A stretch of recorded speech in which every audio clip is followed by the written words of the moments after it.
Well, good evening, everyone. Welcome to Ham Radio Basics Live, Season 1, Episode 32. Very special guest, James, is the CEO of Ham Radio Prep. James, how are you this evening? I'm doing great. Thanks for setting this up, Bill. And that was a heck of an intro countdown that you had. I feel like your intro is so awesome, and I'm sitting here in my newly renovated office. I look like I'm in like a hostage situation or something. I promise I'm not being held hostage. Bill, thanks so much for setting this up. Yeah, as long as you're not being held hostage, we're good here. And, but one of the things I like to do when I'm getting to know people, one of the first questions I ask is, how did you get into ham radio? So, how did you get into ham radio, James? That's a great place to start. So first, I'm James KN4NEH. I'm the CEO of Ham Radio Prep. Um, I hear a lot of stories of people getting into ham radio, obviously through Ham Radio Prep, and there's a lot of different journeys that it takes. Mine is a little bit more on the nerdy side. So I studied electrical engineering at Vanderbilt University, graduated in 2014.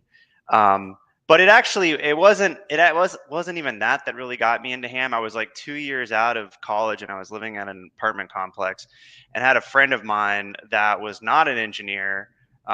He was kind of more like a prepper, really, to tell you the truth. Like, he was just into all kinds of stuff, and he started getting his ham radio license, and he showed me what he was studying, and I was like, man, I know all this stuff. Like, this is like you're learning like V equals IR, Ohm's law, except for like the ham radio operation stuff. But when he showed me that in 2016, I was like, I started helping him kind of helping him study.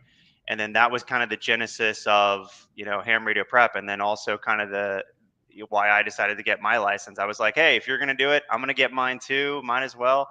And I actually wrote the first technician license class for ham radio prep while I studied for my technician at the same time. And then I got my license, I think, in 2018, and then, kind of never looked back from there. What was it? How'd you get your license, Bill? That's a real good question, James. I met the most beautiful woman in the world, moved from Ohio down to Florida, cold, wet, rainy Ohio down to Florida. Okay. And, was just a side note. It's the best thing that ever happened to me. Okay. It's like, I said, why didn't I marry you 30 years ago? Okay. Well, that's a whole another evening and story. But one of the things that I got acquainted to real quickly after being down in Florida was, hurricanes. That's a part of life down here. That's one of the, living in paradise has some drawbacks, and that's one of the really big ones, and being prepared for a hurricane. And I always fancied myself. I didn't fancy myself a prepper, but I fancied myself as a person who was ready for situations. So they said, a lot of times, cell phone towers could go down, communication.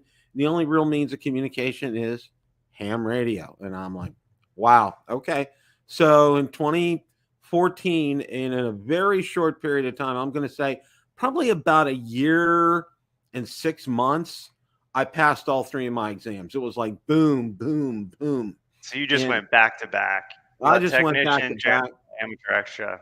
Yeah, I know a lot of guys. That's not easy. That's not easy to do. It wasn't. And, and I got to say this, everybody's right. The extra takes, it really takes some you got to really study that. And I know with your course, we'll get to that here in a minute, but, I didn't have the benefit of your course back then when I did this. And one of the, and what I did was, there's a company out there, and I'm not sure, they're pretty small, but I really liked them. And somebody else just actually bought them. They were going to close shop and bought them. You may know who I'm talking about. Yeah. Yeah. And The one thing that I liked about them compared to the other ones that were available at the time, they rotated their questions. So you just didn't memorize the answers, you knew the answers. Okay.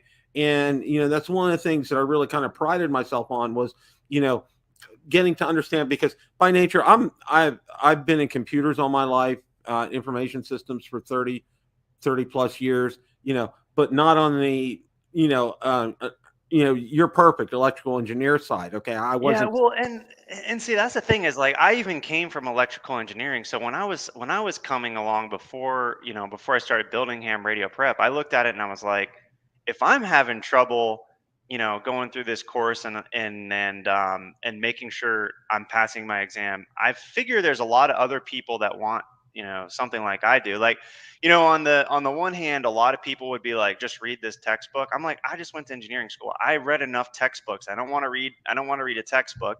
It's a great reference. Like, you want the information. But then on the other hand, it was kind of like take the endless practice test. And so I wanted something that had video, it was interactive, had some games.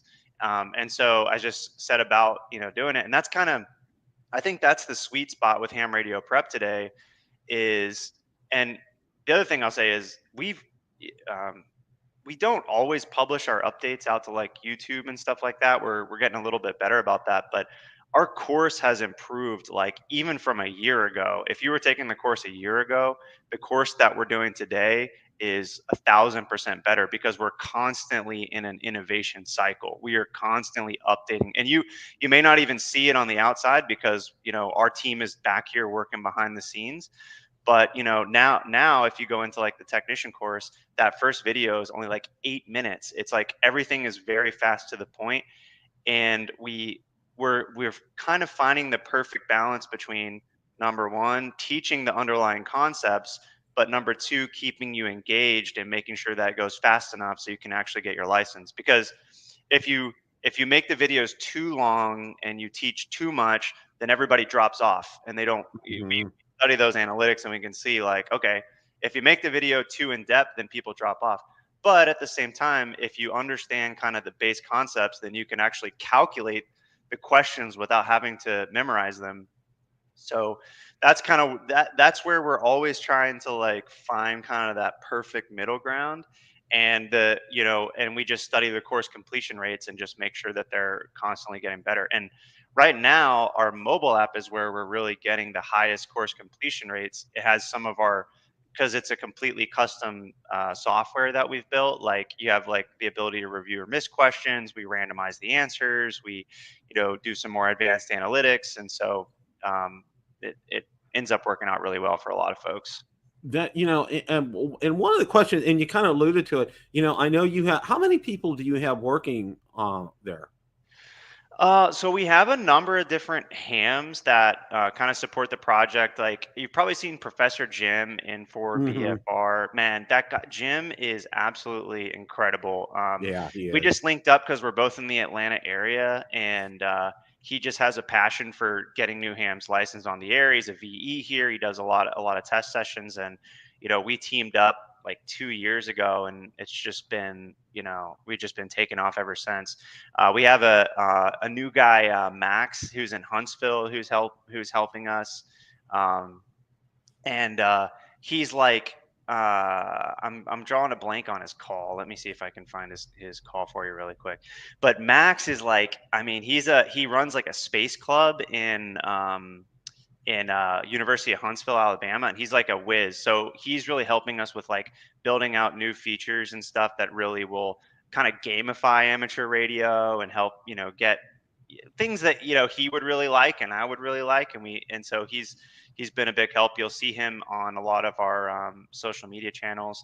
I do some of the development myself. We also have some help on the development team. So we're a small scrappy team here, but I'm full time, dedicated to building out ham radio prep and our new app too. So, you know, it's amazing what you can accomplish when you have kind of just a mindset of just getting 1% better every single day.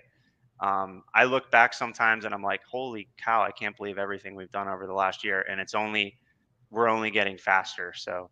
Yeah, and the two things that I have to add, the course on Baofangs and a lot, and also on the HF masterclass. I mean, those are strokes of genius because one of the things I get a lot of questions via email to Ham Radio Basics, and one of the questions I get, a lot, how do I start with HF? And I mean, you guys it's just all laid out there. You do everything from equipment to antennas and how to call CQ. I mean, it's everything. It's one stop shopping. Yeah, man. I appreciate it, Bill, but it's the same thing you're doing on YouTube, man. And we're starting to bring a lot of that onto YouTube too. But it's just like, look, everybody, it's no secret in ham radio that people get their license and they get stuck, and we see it too. And so we're we release a lot of free guides. We also have the paid classes, so like it just gives you a structure, right? Like Hmm. sometimes you get kind of lost in the vortex. Like I watch a lot of ham radio YouTube and stuff, but you only have so many hours in the day, so sometimes you kind of get lost in the vortex. Like Yeah. I was watching I was learning about like ground planes yesterday, and I was trying to calculate how big I need to make my ground plane for this antenna that I have out here. By the way, shout out to Smoke and Ape on the ground plane. He's got Oh a really yeah. good he's got a really good video on, like he does really good guides. And I've watched a ton of your videos, Bill, like just like on the like getting up and running. And for me, because I'm like living a lot of it too, I feel like I kind of am like trying to just bring other people along on the journey, Like I've only been a Yeah. ham for a few years, and there's so much to learn. It's like you could this hobby is like a mile wide and it's a mile deep. You can go any which way that you want to go. You I know. recently just did I've done POTA, for some time, but I recently just did SOTA, which kind of very similar, right? But like, there's this guy in Atlanta named Yusuf, who like his thing is he just loves to climb up a mountain, and he has a YouTube channel too. Climb up a mountain and just set up a wire antenna and activate. I mostly operate from home here, but like I mean, whatever you want to do. If you're just into a handheld, if you just got a farm, like got my parents set up with ham radio now at their farm up in North Georgia. It's great for that. It's great for, kind of venturing. It's great for just like if you just want to set up a badass station and just start making contacts from around the world from your house, you can do that too. So, I mean, you can kind of get lost in just all the things that there are to learn. And so it's just about trying to make some pathways and some steps so that somebody who's like completely new doesn't get overwhelmed when you jump into talking about uh, you know ground planes and antenna modeling and Smith charts and everything. Yeah. Yeah, you have to go in Hmm. the right order. Well, To, and I'm sure you know who To is. He called it when I had him on the hobby of a thousand hobbies, and that's exactly what it is. It really is, and that's the beautiful thing about it. If you want to do FT8, fine. If you want to do CW, fine. If you want to do DX, fine. If you want to do QRP, fine. It's all good. And the thing that really gets me are the sad hams out there. Okay, FT8's not a real part of ham radio. You hear all that stuff, and you know what? I shut out the noise instantly. Okay, because I'll tell you what, I'm all about promoting this hobby and having fun. That's what James. I know you and me and everybody I know. Like the YouTubers bunch, we have fun doing this. Okay, it's not a chore. It's not a burden. It's not, oh, I'm going to have to do CW today. Or no, it's fun. It's what we want to do. And I think that's one of the things that kind of drags other people down is when these sad hams get out there and they start just, pontificating stuff. And I'm like, you know what? Enjoy it. There's so much to do.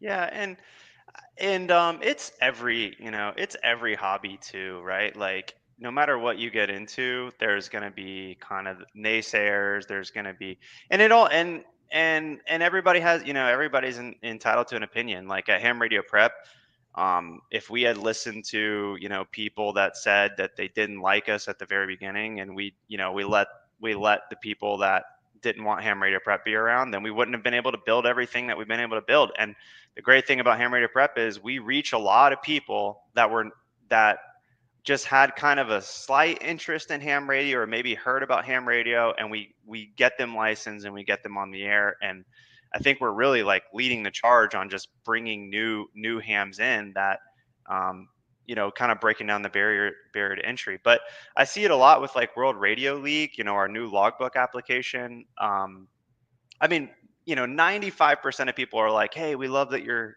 building something new. It's awesome. You get a few people who are like, for one reason or another, they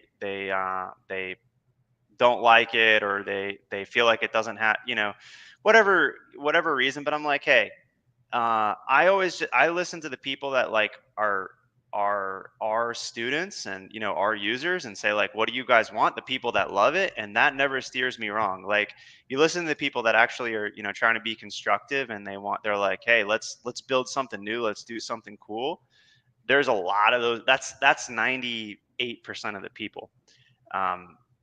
Like, sometimes I feel like, especially as a YouTuber, I don't know, do you ever get any of like kind of haters in your comments or anything like that? Oh yeah, all the time. So I kind of got used to it because I have another channel that focuses on drones, and the haters just, I mean, they just, they come out of the woodwork at times and Yeah. everything. And, and one of the things, I don't give them oxygen. Okay. I shut them down. And people say, you deleted my comment. I said, well, you know what? It deserved to be deleted. Okay. It's just like, I don't, I'm not judge, jury, and executioner, but you know what? If you're not posting a positive message about the content, all right, it doesn't belong here. And, that's the same thing. And fortunately, with ham radio, my ham radio channel, really haven't run into it a lot per se on the channel, which I think is pretty good. But, one of the things, and you alluded to it, and is, you go out there, and I've always said this from day one when I started the channel. One of the biggest problems is, okay, you go out, you pass your tech, you pass your general, you pass your extra, okay, and then boom, you're there, and it's just like, okay, now what? And you've done some great videos on that too. Thank you. Yeah, man, that's incredible, because that's the gap, and you're just pushing people over that gap.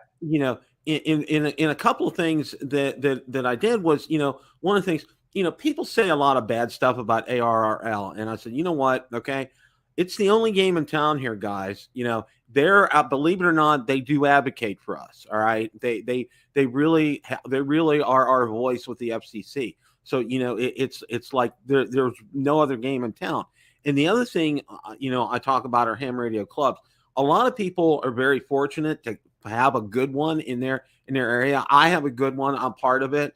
And it's mostly, I'm 65, and most of them are probably around my age, which is good, and it's very relatable. But there are a lot of other ones. For example, there's one close to where I live here, and it's and I would be the youngest person there. Okay. Well, And age is a number, man. I'm telling yeah. you, because and you see it in ham radio too. Because I mean, like, I have friends from, like I was saying, like Max, who's 18, 19, who knows more about ham radio than I do. He's a whiz. And then I have people in their 60s and 70s and even 80s that I talk to, and it's all about mindset. If you have a mindset that you want to learn new things and you want to do new things, you will do well in ham radio. Oh yeah. And Well, it's like, and people say, well, we need to get the youth involved, and like, yeah, we do. Like, I just met with the Georgia Tech amateur radio club. Like, they got a really good club here in Atlanta. There's a lot of Vanderbilt, my alma mater, they have a really good club. There's lots of people involved, and it is growing. I mean, I can't point to the numbers to say it, but just from the people that I talk to, you've got the full age spectrum. So we're doing great, to tell you the truth. My thing now, and I'm trying to do this ever so gently, is to cajole my wife into getting her technician license.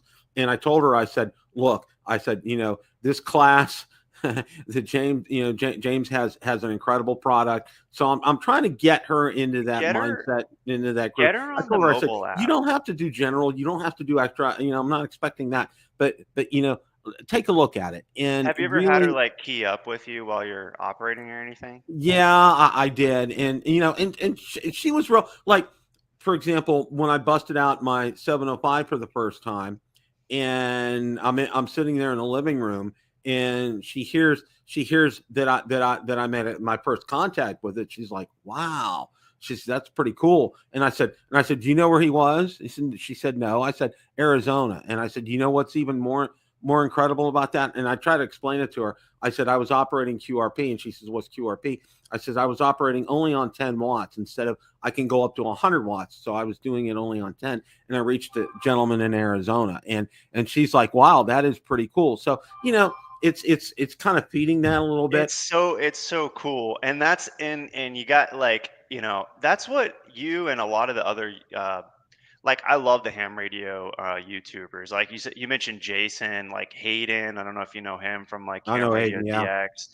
I mean, we're kind of just like getting more into like the YouTube world. We're mostly all consumers of YouTube, but like ham radio YouTube has done more for the hobby than so many other things because Oh yeah. I mean, it's just so easy to watch, and then it gets put into the feeds of people that maybe are like, maybe you're just have an interest that overlaps with ham radio a little bit, and then you get a ham radio video in your feed, and then you're starting to check it out too. But um, it's funny that you bought that IC 705. Like, do you have the 7300 too?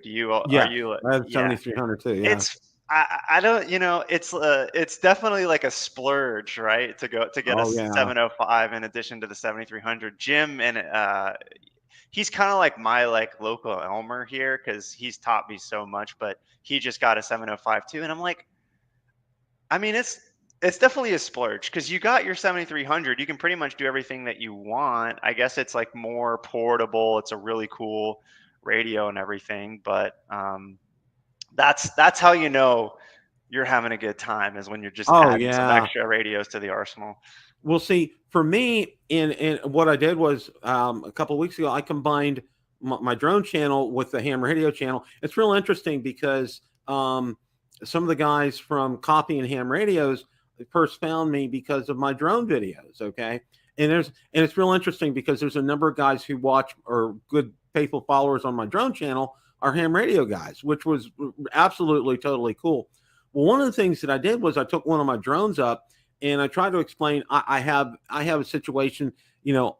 Every time I operate, I have to throw up my. Usually, I throw up my MPass 2.0 vertical chameleon. Okay, because I live in an HOA, because I'm not allowed, quote unquote, a permanent antenna up, but I am allowed a 20-foot flagpole. Okay. Right.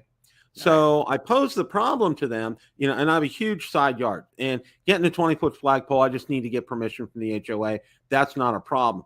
I do have several other problems though. For example, radials. I have to bury those things so deep it's not funny, because we have a service that comes and cut our grass, every week or so. So there's problem number one. The other problem is running coax from that antenna, from the telephone pole into the house. The problem is we have irrigation here. Okay, all kind of water pipes. So I'm kind of confronted on several ends. Hey, have you heard of the Stoics, like the Marcus Aurelius and like all this like Stoicism? Mm-hmm. So there's a saying, the obstacle is the way. Yeah. So there you go, man. You will figure it out. You got an Oh, I irrigation will. system. You got to bury those radials. You got a flagpole antenna. But I mean, it sounds like you've basically got the plan. You just have to Yeah, you I just have got to the plan. implement it. Although my better half is not real thrilled with me drilling in, or having someone drill into the side of the house to put the coax through and get and I told her, I said it would be sealed. There's going to be no problems. It's just like, sometimes she hears what she wants to hear, and it's just like I have to This is convince her otherwise. so But I my told her, I so said, to get somebody qualified to do that. Yeah, so my wife's from Venezuela, and I've been trying to get her in, and Venezuela actually has a really big radio club. So like I'll be like, hey, check this out. They're you could actually make contacts with Venezuela if you get into this. But I'm kind of in the same thing because, like I said, I just renovated it. Like, I'm not being held hostage. This is actually my my upstairs office is just we repainted and redid everything, and my radio room is in the basement right now. But what I realized is I keep on walking from my upstairs down to my radio room like throughout the day, and I'm like, okay, I need to now make my upstairs office into my actually just combine it and have one place for my radio room. I don't have an HOA or anything, which is good. But I've been I have an in-fed antenna in my backyard right now, and then I have a vertical that's back there too. So I have to run coax, through here and like come into the roof or something. And I was telling my wife about it. She's just like giving me kind of the look like, oh, our newly renovated space, you're gonna start drilling some holes. But she, it's not it's not that big of a deal. I also have like this little window thing. I don't know if you've seen these. Like you can get these inserts that fit into your window. Yeah, MFJ makes pastors. one. Yeah. Yeah, you can get a pass through, but I don't really even like that as much. I'd rather just it's nice to kind of have a temporary setup, but I think I'm just gonna drill the holes and just kind of get over with it. But I want to do the HF Yagi on my roof as well. Is kind of the latest thing that I'm eyeing because uh, my backyard's kind of sloped, and so to get a tower up, it has to be just that much taller. But I was talking to a guy at the Stone Mountain Hamfest, and he kind of scared me about the weight of it. Like he's like, you might want to think about the weight if you're going to put the tower on your roof. So we'll take I'll think about that a little bit. But I mean, I think one of the things that is really amazing for especially for like new hams who like go out and start looking at all these fancy antennas. It's amazing what you can do with a wire antenna.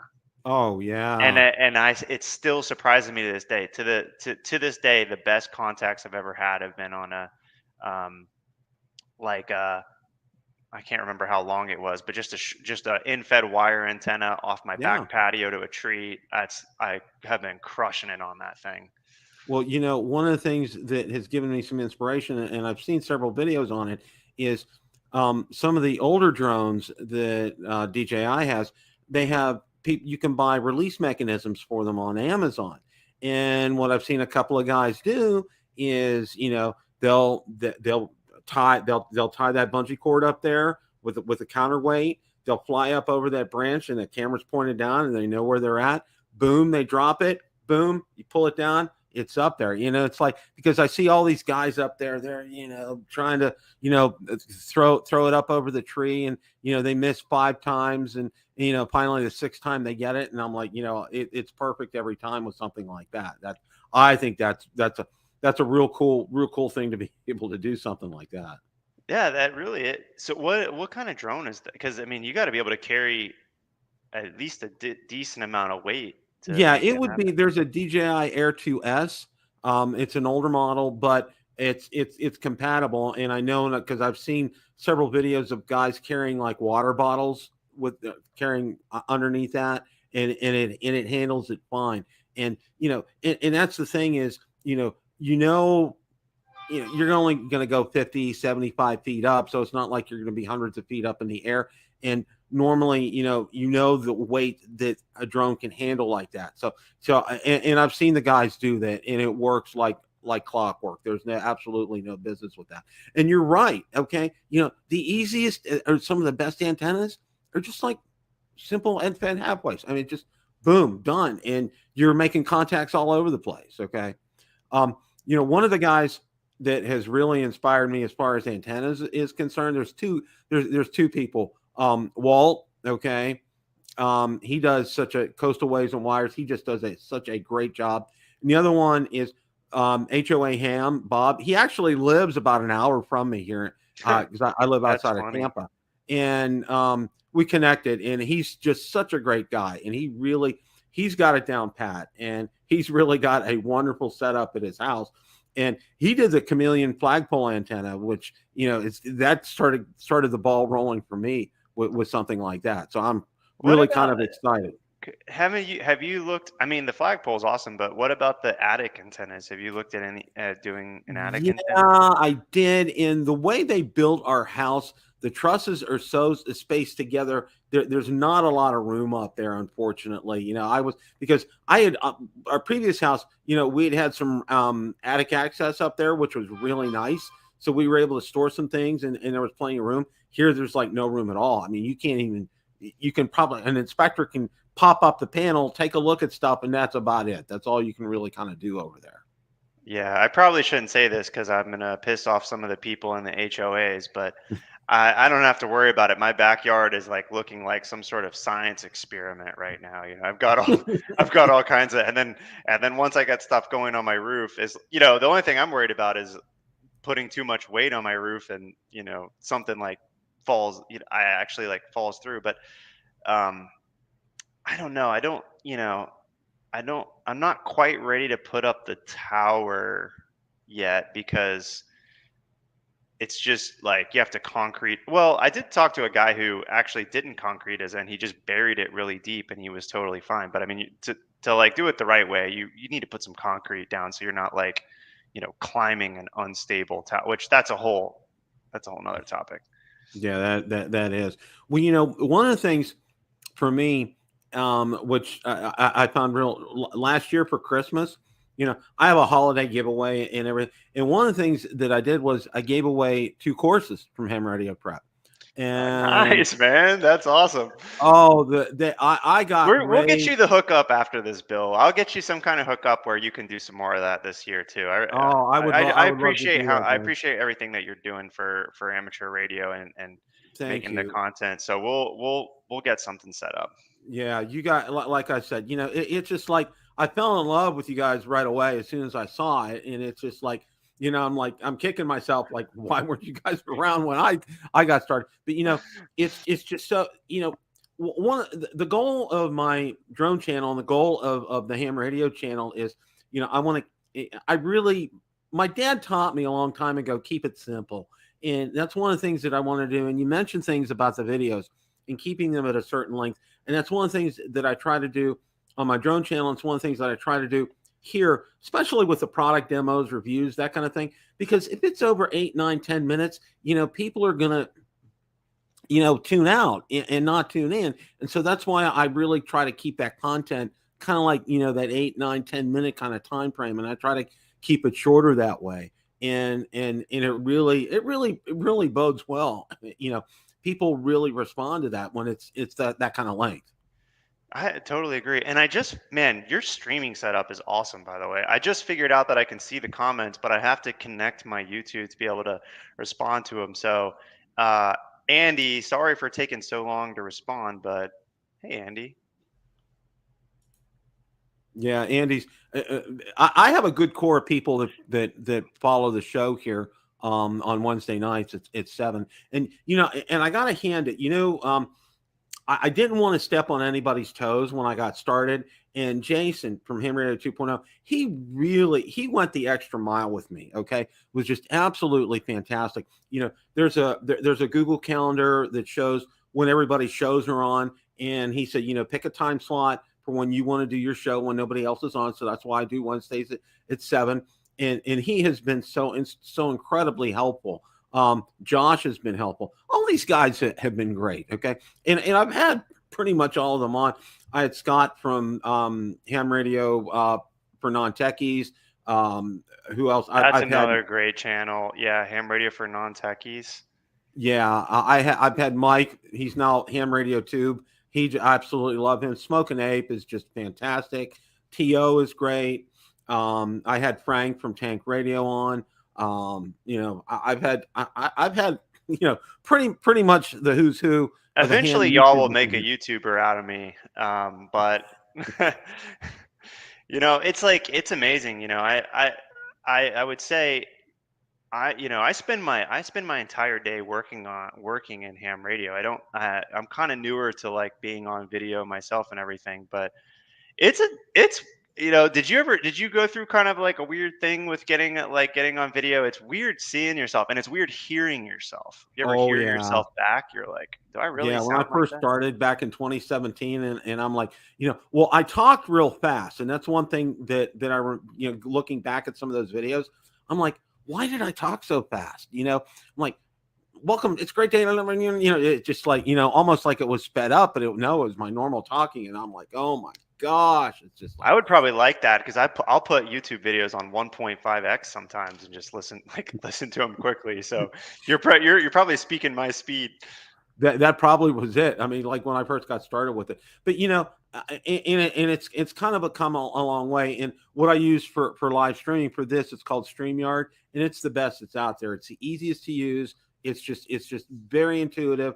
And what's wonderful is, you can keep the episodes when you're done and download them and download this content, which is great. And one of the things that I've done on my drone channel is, I break up that show into segments. In that last segment, usually what I'll do is I'll chop it apart, and then I'll have a whole nother video on that. And, it gets more, it gets more people going. Now, I'm monetized on the drone channel. I'm not quite there yet on this channel, but, and I tell people monetize, I'm like, oh yeah, you're really raking in the bucks. And I'm like, you know what? I'm like, I have about almost 13,000 subscribers on the drone channel, and I've gotten like $300, maybe $350 on a really good month. So it's like, you know what? It's keeping the lights on, guys. It's not buying that Porsche or that Mercedes in the driveway. Okay. And the same thing. Maybe paying for that chameleon. Yeah. That'd be a good goal. That'd be a good goal there. In one of the things, and I'm going to be retiring probably about a year and a half, more than likely. And, my wife's like, you're all set. You don't have any worries about what you're going to be doing for that. It's content from one channel to the next, and they flow. And that's a good thing. As I talked to a couple of my drone pals, and they said, it's a really good idea that you have another channel up and running and going too, because if, say, for instance, something should happen, in the drone industry, you have your ham radio, and ham radio is not going to go anywhere. Okay. That's, that's one of those things. It's always going to be around.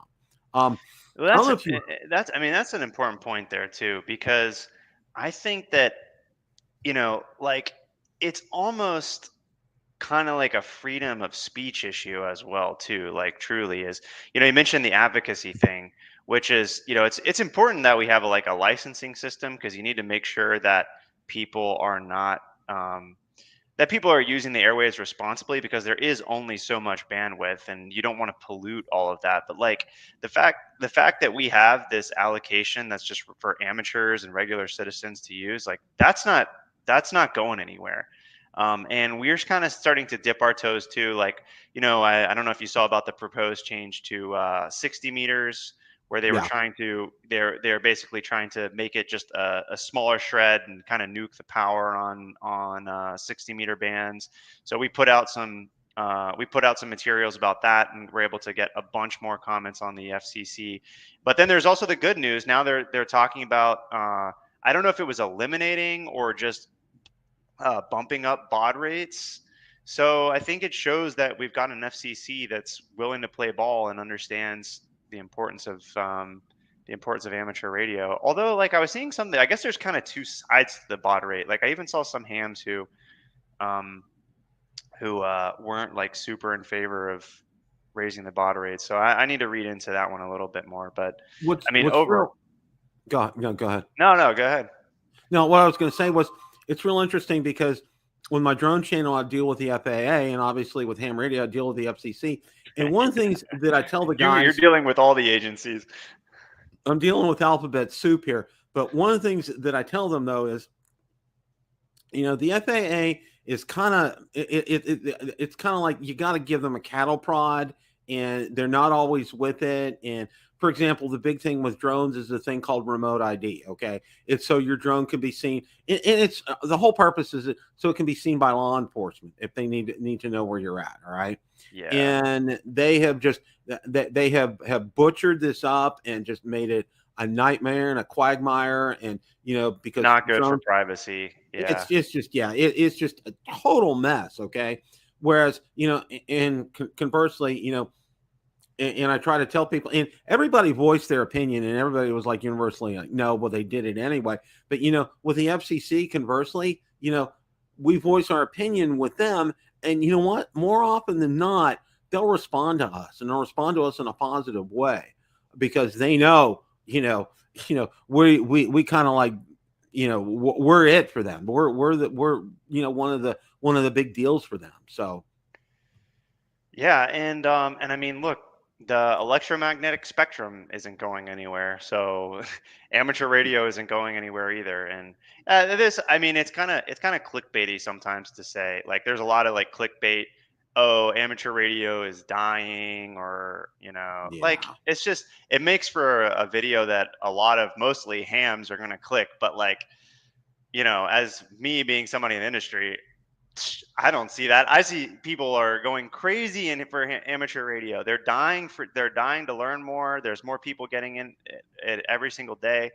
At events that I go to, I see the full spectrum of people from young to middle age to older people, and everybody's having a great time. So, you know, there might be a good clickbait video for you sometime, Bill. Ham radio's dying. You can put like a big thumbnail on that or something. You'll probably get a bunch of views, and but have a couple of it's not tombstones really up true. there and on the thumbnail, and with a radio antenna on it, and Yeah, and you R.I.P. make a ham face radio. like, Yeah, like this or like one something. of Yeah. those kind of deals. Yeah. Well, I don't know if you heard, but Kenwood made the announcement that the TH-75 is going to be out in January officially. And there's been just, I mean, it just talk about that has just exploded. I mean, just and everybody's so excited because Kenwood is finally. It's like you get a lot of newer hams in Kenwood. Did they make Yeah, I radio? know. Do you Well, know? that's like me. Like I've never really operated Kenwood, but like a lot of my Elmers here in Atlanta love Kenwood. Like also like Elecraft. Like Elecraft to me just like screams class, It's like they're Hmm. just it's just kind of it's almost like kind of luxury radio almost. Like they're just doing cool stuff. But I mean, you know, for me, what like the if you're gonna get a new radio, mostly like ICOM and Yaesu have been the ones that Oh yeah. we look at. But um, I think they're gonna change that. And if Kenwood's coming out with a new radio, it's because they're seeing something happen. Like they're doing the market research and they're like, wait, hold on a second. But amateur radio is doing really well right now. Let's time to hop back in and maybe they've probably been paying attention to what others have been doing like Elecraft too.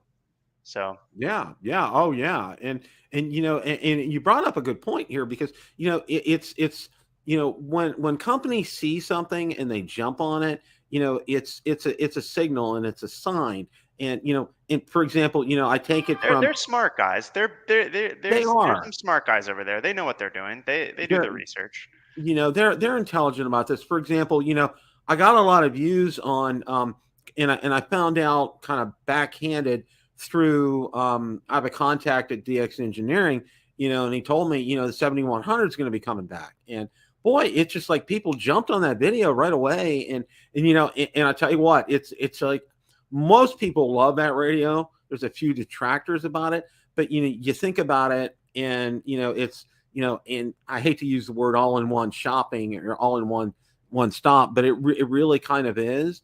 And, it's really kind of exciting that it Which is radio coming is that back. you're talking about that's What's coming that? back? Which radio are you talking about? Icon my 7100. Oh, the 7100. Yeah. Yeah. Yeah. Yeah. Yeah, People that'll be are a beast.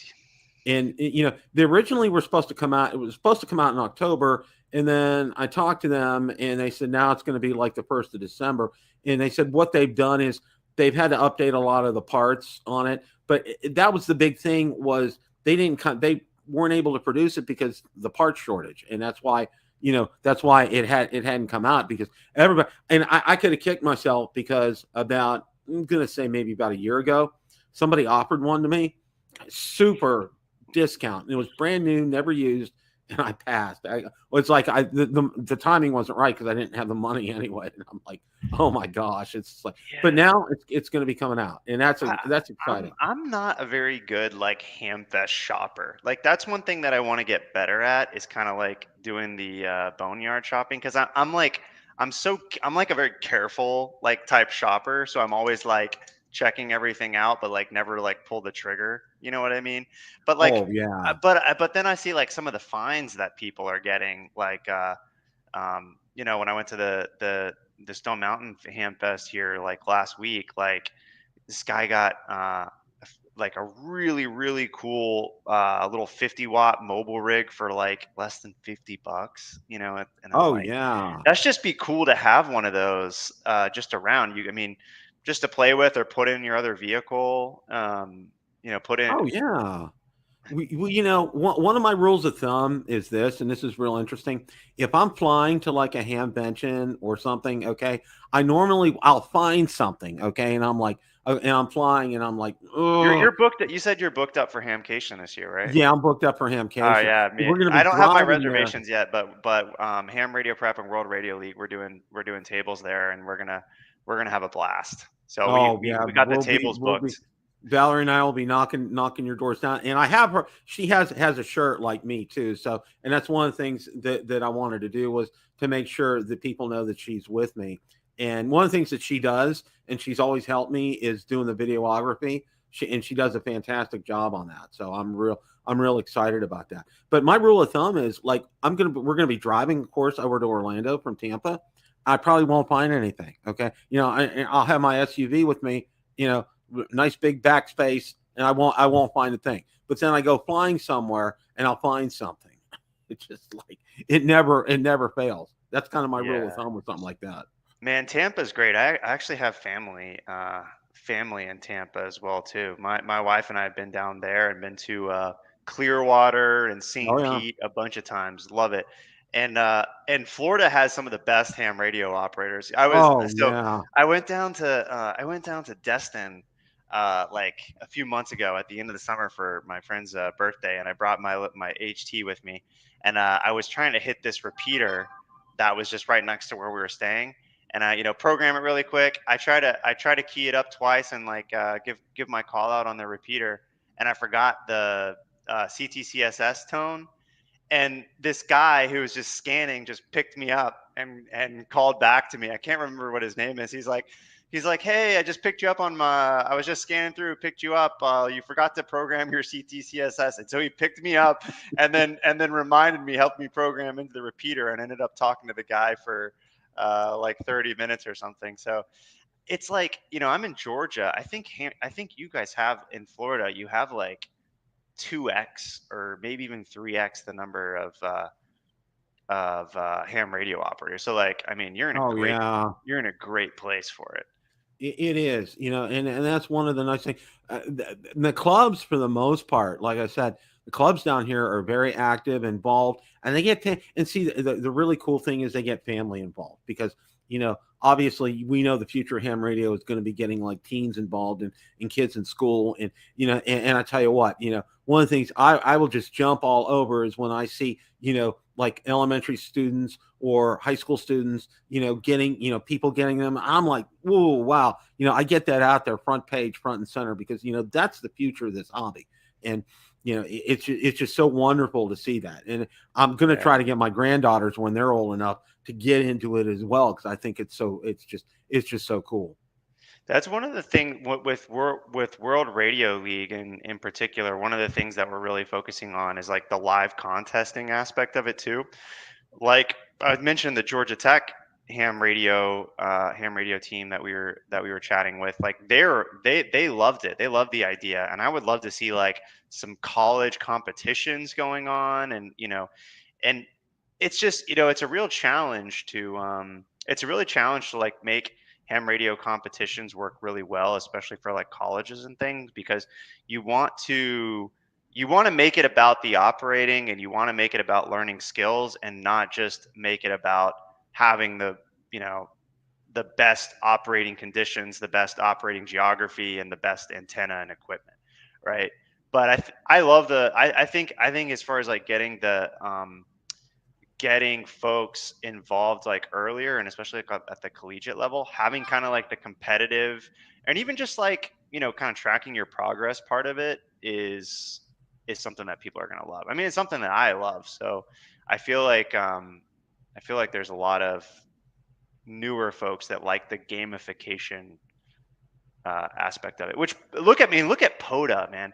POTA is awesome, and POTA was like a godsend Oh to yeah. amateur radio. Like, and I think that like apps like that are like just, you're using technology to engage with it and show people what's really possible. Like we need more stuff like POTA out there. That's Well, ARRL just came out with a book on POTA, and real. Yeah, you know, yeah. I saw you posted. You made like a yeah, short about that, I think. and what it is, it's not.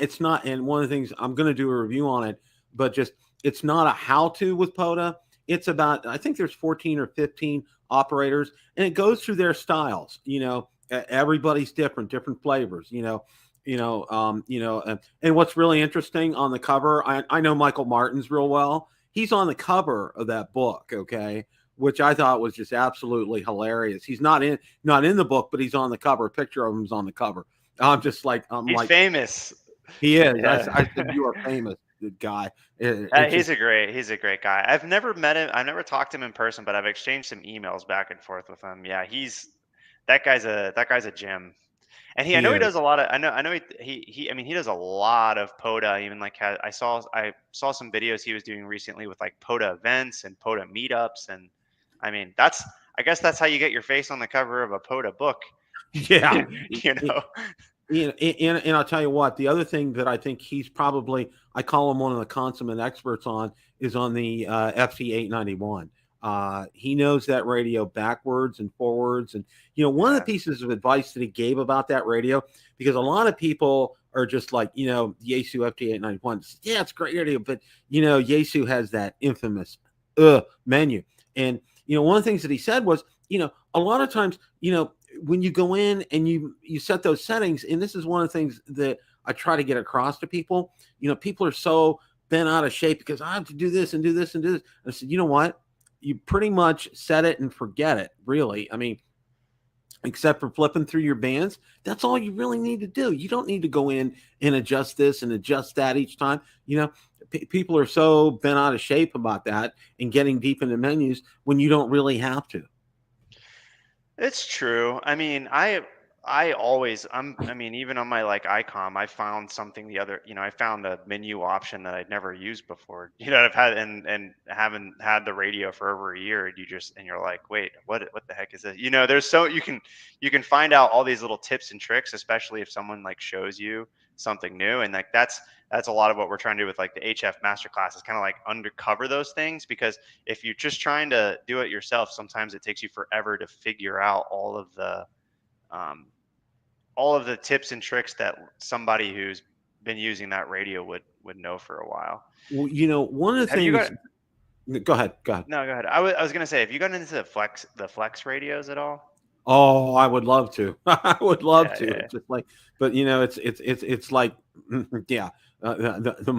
Well, I'm going to be having to spend a lot of money on some dental work coming up. So it's like, I mean, I'm talking thousands and thousands of dollars. So it's Hey like my man, him. you don't have to tell me. I work in ham radio, and that's out of my price range right now. So if I would anybody love if anybody from yeah. Flex is watching, you know, Yes, either help a one of ham us. radio prep guy out here. Like Yeah, please.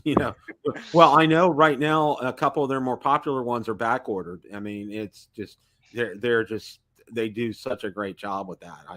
I can't say enough about that. And the other thing for me too is you know people talk about, and one of the things that I've gotten to know a bunch of people on YouTube, and they've also pointed me to MTC down in Texas. Okay, because people think DX Engineering, Gigaparts, and Hammer Radio Outlet, which is all well and good, but MTC, main trading company down in Texas, Vern Six, and I don't know if you've seen him or not I've seen his videos. I love his yeah, videos. Bird's a great guy. I'm really good friends with him. And he's real good friends with the owner of MTC, and they just do such a great job. They're a mom and pop kind of store, but they do it, and that's one of the things that I'm always in favor of.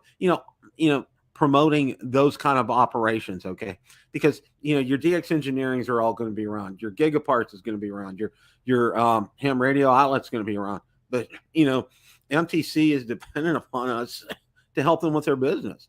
And Yeah. it's just so nice to see people involved in getting engaged in things like that. So but yeah, it's really nice to see that. So what are you planning upcoming with the channel? You got a kind of content outline of what you're going to be doing in the Yeah, holidays? right now, excuse me. I got several videos in the works right now. Going to be doing a series on the 705 because I think it's just such a cool radio. It's just like it's so versatile, and looking at different options. And I'm really interested in showing operating it maybe via solar, operating it via battery, operating it in different ways and in different conditions. And that's one of the things that I'm doing. So I'm kind of working on a series with that right now because I just absolutely love it. Oh, and I got a POV cage for it. I don't know if you've seen them. Um, Is that like a um, go box kind of thing that, well, let me here. It's sitting back here. Let me do some yeah, show and pull it tell up. here.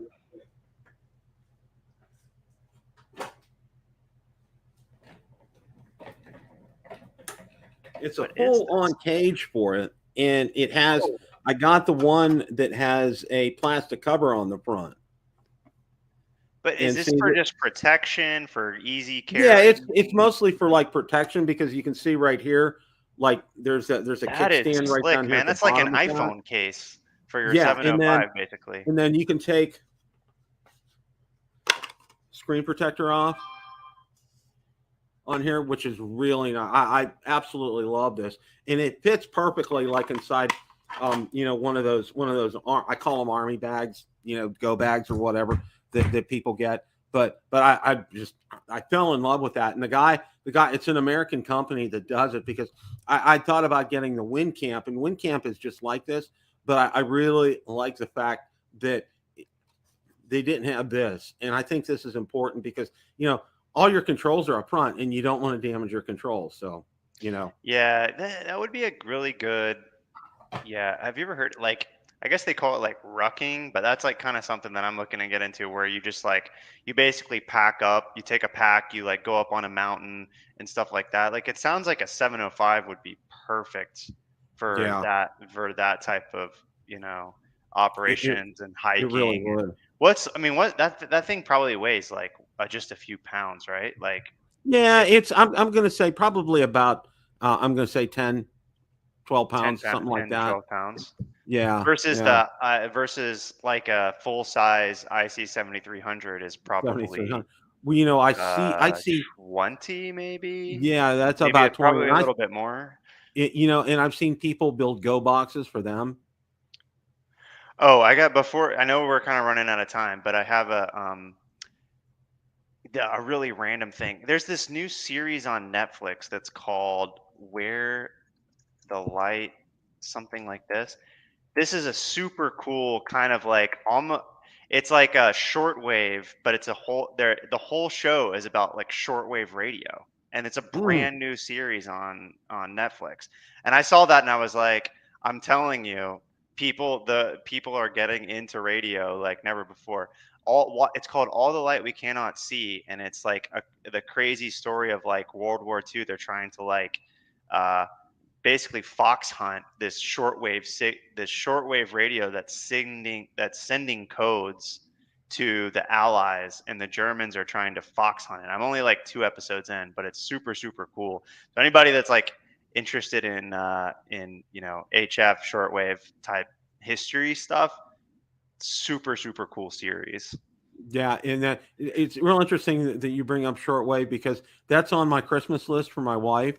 I've got a radio picked out because back in the day, I had one of the realistic 9 band things from Radio Shack, which was fantastic, and I would listen to shortwave out in the summer, sitting on the back porch, and it was just a total blast and so cool. Well, I'm like, you know what? I think it's great because this one also picks up SSB as well too, and I'm like, it's a Texan, and I've That's I've done awesome. my research. I've already told my wife. I said, "Here's my Christmas list. That's it. That's all I I want." So built I built a little receiver when I was a kid, and I I don't even remember how I did it. Or I mean, I think it was some sort of a kit or something like that.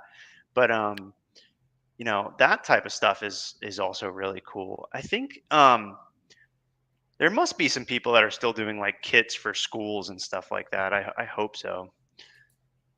But I got a question for you, kind of like kind of sort of wrapping things up. What do you guys have in the works that's coming up? Is there anything you can kind of?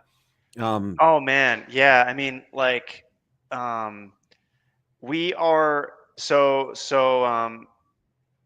we're gearing up for our new amateur extra course, which, as soon as the question pool's released, we're going to be doing that. But the big thing that we're working on right now is the World Radio League.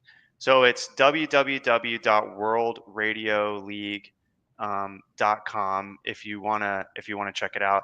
But basically, we're just building a whole new sort of like logging live competition app, track your progress towards different awards, things like that, and we're kind of helping you like, okay, so you get your license with ham radio prep, you can go over, start logging your first contact inside it and start sort of getting involved. And without giving away too much, I mean, the logging interface, what I say is kind of sets us apart. It's just really easy to log in and start using. But we're going to be very quickly doing things from just like a live perspective and a gamification perspective that haven't really been done yet. Andy, thank you so much for the support, man. That really means a lot. It's crazy just how much it takes to build each one of these little features, but we're really on a roll. Like we've got a good team here, and inside the community forums, we are chatting with a lot of people who are using the logbook. So they'll send over like, hey, we really want to have this feature. We really want, we would really appreciate this. So we're working with the members like Andy here in the chat who are letting us know like, hey, certain functionalities that you want, and we're just uh, trying to build as fast as possible to, like I would say like, you take a look at like POTA, right? And like how successful it's been. We want to build something that's awesome and new and is just showing a new way to operate and enjoy amateur radio and then connect with people from all over the world.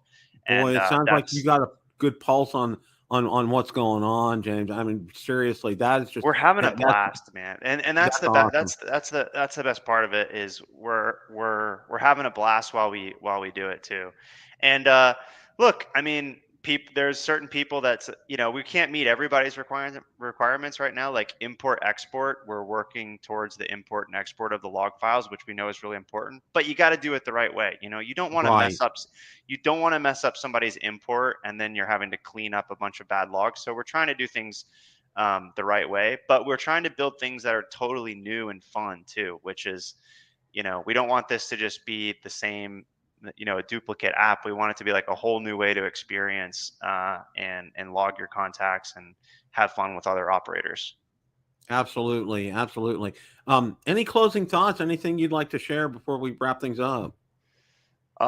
Man, just thanks for setting this up. Thanks for, I had like basically a 12-hour day of development, and you like you drug me out and got me onto YouTube today. So that's good. But appreciate you, kind of reaching out and taking the time to set up the interview. And next time I come on your show, I'll have my office set up here, and Well, that maybe by that time I'll have my ham shack actually set up in this office too, so I can that'd show be you. awesome. That would Yeah, be awesome.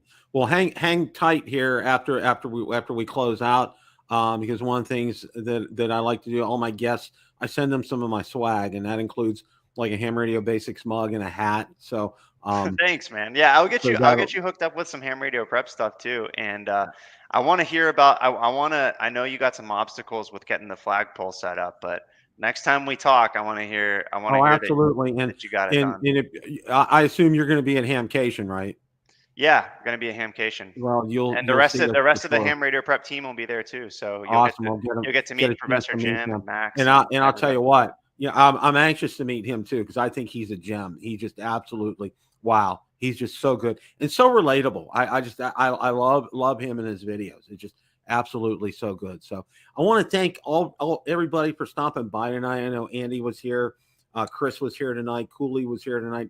Thank you guys so much for stopping by. And if you guys can continue to spread the word about Ham Radio Prep and also the new venture, okay, the World Radio League, because I think these are just, James has his pulse on things with the ham radio right now, and it's so important because as the core message behind my channel and just about everybody else's is just to promote the most incredible hobby in the world to everybody. So Thank you all for tuning in, guys. And remember, it's always a great day to make a QSO. 7 threes, everybody.